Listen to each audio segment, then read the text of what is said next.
Fairview, Oregon. Population: just under 6,000. A town so small that everyone knew the local diner specials by heart and left their doors unlocked at night. It was the last place you'd expect a criminal mastermind to operate, a place where secrets were buried under trust. But on August 22, 1997, Fairview became the epicenter of a mystery that would haunt the FBI for over a decade. Started like any other day. Birds chirped, cashiers counted change, and the local bank opened its doors promptly at 9 a.m. But by 9:06 a.m., something was off, except no one knew it yet. Because this wasn't a stick-up. There were no masks, no getaway cars, no alarms. By the time anyone realized what had happened, $27 million in unmarked currency was gone. When bank manager Cheryl Winslow did her midday check, she noticed something terrifyingly subtle. An empty vault that shouldn't have been touched. No alarms had been triggered. No camera showed signs of tampering. The vault, according to logs, had never even been opened. Except it had. What followed was chaos. The FBI descended within hours. Forensics swept the area. Helicopters scanned the nearby woods. But there were no footprints, no tire marks, no DNA, nothing. Like the money had evaporated or been erased. One seasoned agent muttered under his breath, "This was perfect." He was there that morning, smiling, holding a paper coffee cup with a green sleeve, chatting with Cheryl about her daughter's piano recital, wearing a pressed suit and a silver tie clip. His name was Daniel Whitmore, and he was the town's most trusted investment advisor. Everyone liked Dan. The FBI liked him too. After all, he'd handed over surveillance footage, reviewed vault access logs, and even offered to help with public outreach during the investigation. They took his statements, wrote down his alibi, cleared him, and that was their first mistake. The FBI formed a task force. Theories flew like bullets. Was it an inside job? An elite hacker group? A mob connection? They traced every known bank employee, scrutinized every second of video from the building and surrounding blocks, interviewed every potential suspect in a 50-mile radius. Nothing, except a strange detail from a tech consultant. The security system rebooted for exactly 17 minutes the night before. It's never done that before, and it hasn't since. Someone had timed it, exploited it, used the bank's own defenses against them. Behind closed doors, the FBI brought in a specialist, Miles Durham, a cybersecurity analyst with a penchant for paranoia. He found something others missed. A silent override protocol planted in the bank's software 2 months before the heist. It wasn't malware. It was a custom backdoor, and it had been written in perfect code by someone who knew the bank system intimately. The kicker? The code's author tag had been deleted, but a ghost imprint remained. A tiny alias buried in metadata, Silver Ghost. Silver Ghost haunted Agent Lena Rourke. She was the FBI profiler assigned to the case, and something about that name itched in her brain like a splinter. She rewatched the early interviews, listened to voices, studied mannerisms. Then she saw it, Daniel Whitmore, wearing his signature silver tie clip. And suddenly, the name made sense. But logic wasn't evidence, and suspicion wasn't proof, especially when Whitmore's public persona was bulletproof. So Lena did what no one else had dared. She went undercover. Lena posed as a financial blogger, interviewing Whitmore under the guise of covering local economic heroes. She smiled, asked harmless questions, pretended to admire him. But he said something strange while discussing the heist. "You know, if I were to rob a bank, I wouldn't go through the front door. I'd become the door." A joke? A slip? A confession? She recorded everything. Weeks later, another name popped up in connection with Silver Ghost. Kevin Mahler, a brilliant but reclusive coder who had gone off-grid in 1996 after a software scandal. Lena found him living in a dilapidated RV outside Seattle, dead from an apparent overdose. In his belongings, a folder labeled SG/protocol, handwritten code with notes in 2 different handwriting styles, and a receipt from Fairview, dated August 15, 1997. Daniel Whitmore wasn't just a financial advisor. He was a software architect in his former life. Before moving to Fairview, he'd been investigated quietly for tech fraud. But the case was dropped. Records sealed. Conveniently, turns out Daniel Whitmore wasn't even his real name. When Agent Lena Rourke ran a deeper check on Daniel Whitmore, she hit a wall. There was no birth certificate, no school records, no tax filings before 1993. His entire life seemed to begin the year he arrived in Fairview. The truth was even more unsettling. Daniel Whitmore was an identity built from 3 separate deceased individuals, a Frankenstein name stitched together with precision. Whoever he really was, he had erased himself. While the FBI scrambled to confirm his true identity, Whitmore announced he was retiring early and planning to move to Switzerland. He claimed a relative had left him a vineyard in Geneva. Locals threw him a farewell party. Champagne flowed. Speeches were made. Someone even cried. But Agent Rourke wasn't celebrating. She filed a last-minute travel ban. She pushed for a search warrant. But everything required evidence, and Whitmore, like always, had none left behind. It was a lead born from desperation. Rourke retraced Whitmore's movements the week before the heist. That's when she found it. A receipt from a private security vault in Portland, time-stamped 1 day before the robbery. She got the warrant. Inside the box were encrypted flash drives, a burner phone, and a black notebook filled with sketches of the bank's infrastructure. Every duct, every camera angle, every failsafe. In the corner of one page, the system doesn't fail. It surrenders. The breakthrough came from an unexpected source, IRS Auditor Paul Keene. Reviewing a local firm's books, he discovered odd, rounded consulting fees paid out by Whitmore's business to a non-existent shell company, Marwick Holdings.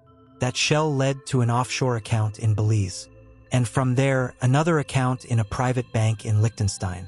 None of it screamed Whitmore's name, but the pattern did. The amounts matched the exact increments of money missing from the Fairview vault. The digital breadcrumbs were faint, but finally, the money had a pulse. Rourke confronted Whitmore with the evidence, calmly in a coffee shop downtown. He didn't flinch. He didn't deny anything. Instead, he smiled. You know, Agent Rourke, panic is the enemy of perfection. He finished his coffee, stood, and left. 20 minutes later, his house caught fire. Arson. All files gone. All backups destroyed.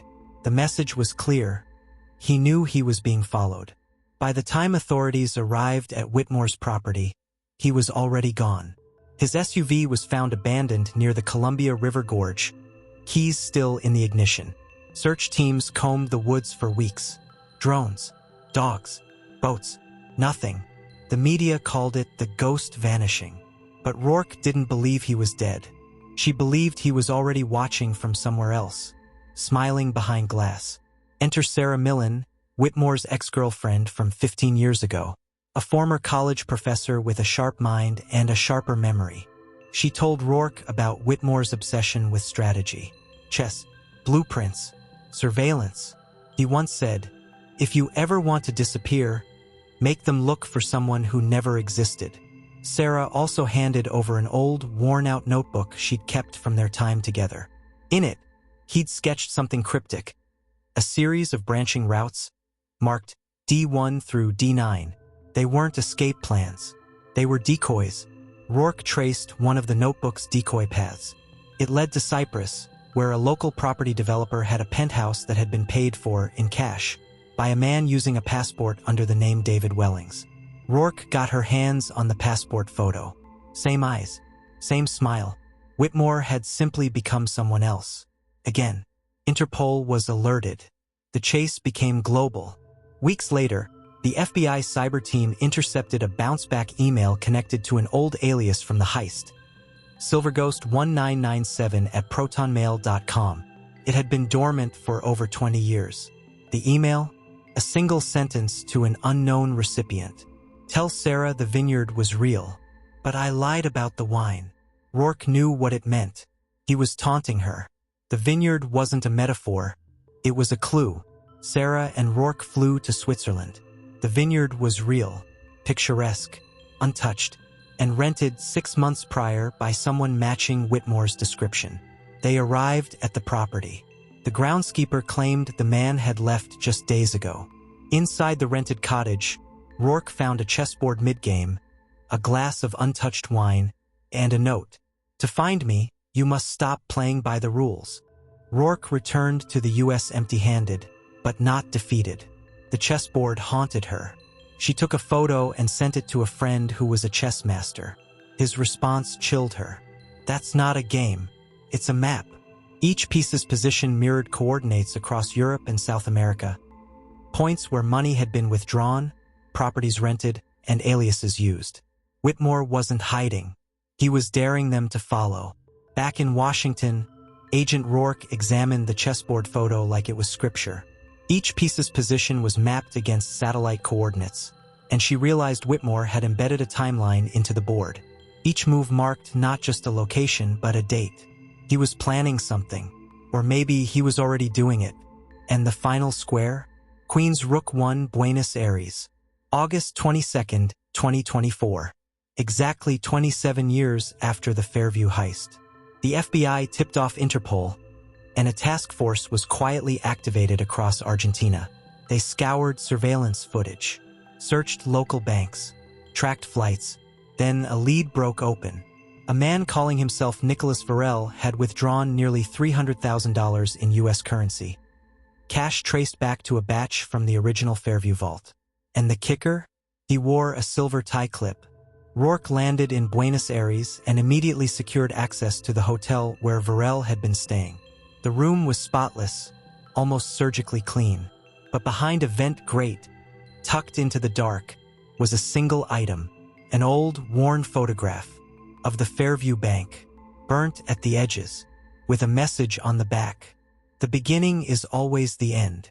Surveillance captured a man matching Whitmore's description boarding a private charter from Buenos Aires to Uruguay. But when agents intercepted the plane, they found a completely different man. Same build, same gait, same smile. Only it wasn't Whitmore. It was Lucas Grady, a known con artist and identity chameleon.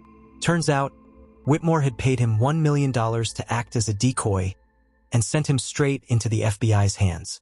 Whitmore was always 10 steps ahead. Grady was offered a deal, reduced charges for cooperation. He spilled everything. He called it a dress rehearsal. Told me, "They won't catch the real ghost if they're busy chasing his shadow." He paid me to be the shadow. Grady also handed over a memory stick Whitmore had given him in case things went sideways.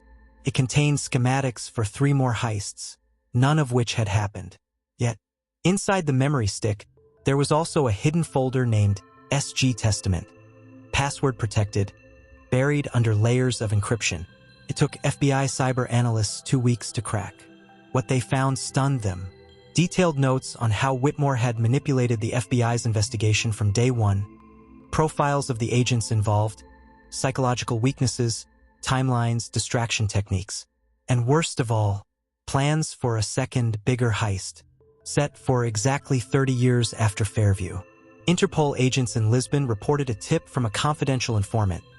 Someone using the name David Welby had been frequenting dark web forums, exchanging coded messages tied to encrypted crypto wallets.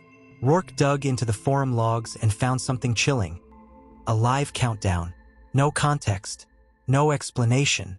Just ticking down to August 22, 2027. She wasn't chasing a bank robber anymore. She was chasing a legend. At FBI headquarters, Rourke received an anonymous package. Inside, a mirror, engraved on the glass in etched script. To see the thief, look at the rules he breaks. To catch the thief, break the rules yourself. There was no return address, no fingerprints, no DNA, but she knew who sent it. Whitmore was toying with her. Again, determined to outsmart him, Rourke flipped the board. She leaked false intel that a cache of Fairview money had surfaced in Zurich, on purpose. Within days, a figure appeared trying to claim the funds under the name Nathaniel Crane. But this time, it wasn't a decoy. Facial recognition matched 99.7%. Daniel Whitmore. He slipped out of the bank moments before Interpol could arrest him. But now they had something new, his heat signature. Using thermal satellite imaging, the team began tracking his unique heat profile across major cities.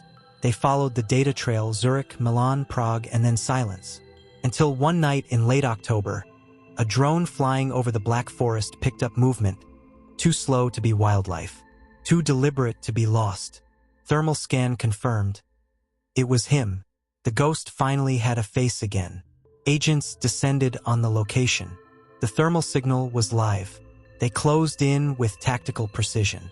But when they breached the remote cabin hidden beneath pine and shadow, all they found was a flickering monitor. On the screen, a pre-recorded video played. "You're catching smoke in your hands. I've already left the fire." A decoy heating system had lured them in. And outside, a fresh set of tire tracks led north. In a move no one expected, a new file appeared on the FBI's secure server from Whitmore. He had hacked into their internal system. The file was audio, a single confession. "I took the money because I could, because no one saw it coming. Not the cameras, not the vault, not the agents trained to read lies. Tell me, Agent Rourke, how many cases do you close? And how many do you forget?" He wasn't apologizing. He was monologuing, like a man who believed he'd already won. Rourke played the audio on loop, not for the voice but for the background. And there it was. A clue, subtle, faint. A train whistle, distinct, antique, and rare, matched only by the Raxbahn steam line in rural Austria. Within hours, she and a small task force were en route. At a small post office near the Raxbahn tracks, surveillance captured a man. Gray beanie, wire-rimmed glasses, scarf hiding most of his face. He withdrew 450,000 euros in cash, and with it, he left a note on the counter, and signed, but unmistakable in tone. For the next game, R. He was mocking them again, but this time they had his scent. Deep in the Austrian woods, authorities located a hideout. Inside, maps, burner phones, European currencies, false passports, and a single locked briefcase. Rourke cracked the code. Inside, a vintage photo of the Fairview Bank vault, perfectly preserved, with each security detail labeled, dated 2 years before the robbery ever happened. He had started planning this in 1995, which meant he might have been planning another for just as long. August 22nd, 2027. The clock hit 0, but no alarms went off. No vaults cracked open. No heist. Instead, the power grid in 5 major cities simultaneously crashed for 3 minutes. And during that blackout, $18 million vanished from a Swiss cryptocurrency vault. Digital, invisible, untraceable. Whitmore hadn't robbed a place. He robbed the cloud. Rourke uncovered an old project name in his files, Whisper Protocol. Turns out, Whitmore had embedded malware in the financial systems of 3 major institutions. Software that could listen for code phrases sent via radio wave. No traceable signals. No hackers needed. He'd built a ghost that steals on command. And the worst part? Could still be active. A street artist in Venice claimed he'd seen the American ghost watching his murals. Described him in precise detail. Security footage confirmed it. Whitmore had been there 2 days prior. But he left behind more than footprints. A chalk drawing on a brick wall. A chessboard with one piece. A black queen lying on its side. The message, checkmate, was near. Rourke laid a final trap. She leaked news of her retirement, hinted she was writing a memoir, one that would reveal the secrets Whitmore feared most. The bait was irresistible. 2 weeks later, a flash drive was found in her mailbox. Unmarked, anonymous. Inside, a video. "If you're writing your truth, Agent Rourke, let me write mine." He still believed he held the pen. But he didn't realize he'd just confirmed his location through data embedding in the video codec. In a villa outside Seville, Spain. Sunlight bleeding through crimson drapes. Interpol made the arrest. He didn't run. He didn't resist. He simply looked at Rourke and whispered, "Took you long enough." She stared back and replied, "You didn't lose because I was smarter. You lost because you finally wanted to be seen." The courtroom was packed. Journalists, federal agents, and former victims filled every row. The world wanted to see the man who'd fooled the FBI, robbed a nation, and vanished for decades. Daniel Whitmore entered in a crisp gray suit. No cuffs, no slouch, just a smile. He refused a lawyer. "I've represented myself for 30 years, he said. "Why stop now?" His defense? Unconventional. "I didn't steal. I exposed. I didn't vanish. I waited. I didn't break the system. I revealed it." The prosecution outlined years of theft, fraud, cybercrime, and identity manipulation. But Whitmore didn't deny a single charge. He simply asked, "What if I told you I wasn't the only one?" During cross-examination, Whitmore began naming names. CEOs, politicians, agents. "Fairview was just one job, but I didn't do it alone. I didn't even plan the tech behind it. You've been chasing me while the architects watched from above." The courtroom erupted. Judge Ellis ordered silence, but the damage was done. He'd planted seeds of doubt and fear. Under pressure, the DOJ released previously sealed documents. Among them, references to Operation Backroom, a covert FBI surveillance program from the 90s that monitored domestic financial dissidents. Whitmore's name had been flagged in 1994, then scrubbed. Someone somewhere had let him slip through. In a midnight interview with Agent Rourke, Whitmore dropped his final breadcrumb. "You think I built Whisper Protocol alone? You think a chessboard led you to Buenos Aires? No, that was all them. I was the distraction. They were the mechanism." She asked him who they were. "You already met one of them," he said. "Check your office." A sweep of Rourke's inner circle revealed a mole, Agent Carlisle, embedded in cyber operations. He had fed Whitmore breadcrumbs for years, guiding the narrative to keep eyes off the real operation. A digital heist ring known only as the Ash Circle. And Carlisle? He disappeared before he could be arrested. Authorities followed the Ash Circle trail to a data facility in Luxembourg. Behind biometric locks, they found a secret archive. Offshore accounts, confidential files, and access logs linking to intelligence agencies worldwide. Among the files, a full confession video from Whitmore, dated 1999. "If you're seeing this, I'm either in prison or they let me go." He'd predicted every move. Despite revelations, the court found Whitmore guilty on 38 federal charges, sentenced to 2 life terms, no parole.